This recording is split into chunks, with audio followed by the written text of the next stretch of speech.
Actually, yung trip talaga ng Vietnam is para kami talaga, ako, family ko, and then family ni Ella. Kami sina Tito, yan, si Tita. But, ayun nga, dahil nga hindi namin ina-expect yung mangyayari nitong nakaraan. So, na-cancel sila, Ella. And syempre,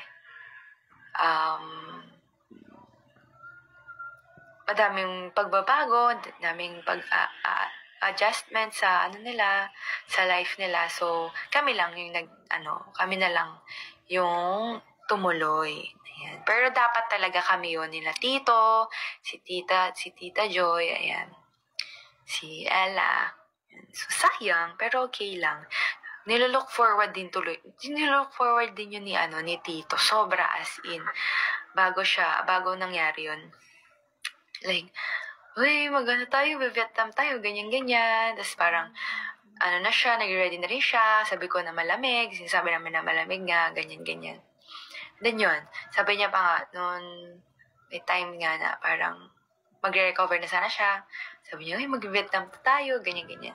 But yun nga, hindi nga namin expect, but hi, Tito, we love you. We miss you. Next time, yan. Next time, pag ka namin. Namin, itutuloy namin nila Ella ang trip for you.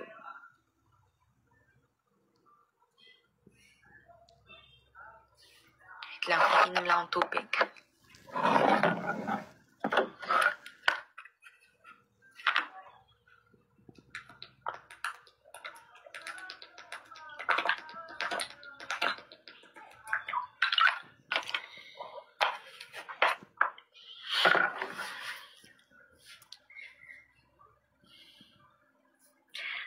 Hi, Ate Farah Kim. Hello po. Yay, 300 na tayo.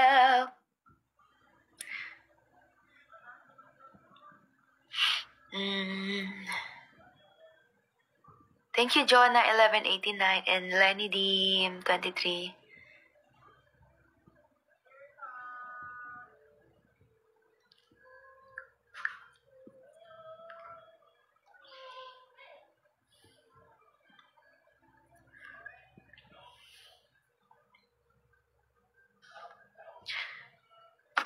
For sure, Europe kasi si Ate Joyce. Pero hindi pa namin alam kung kailan. Dahil dumidepende kami sa season. Ayan.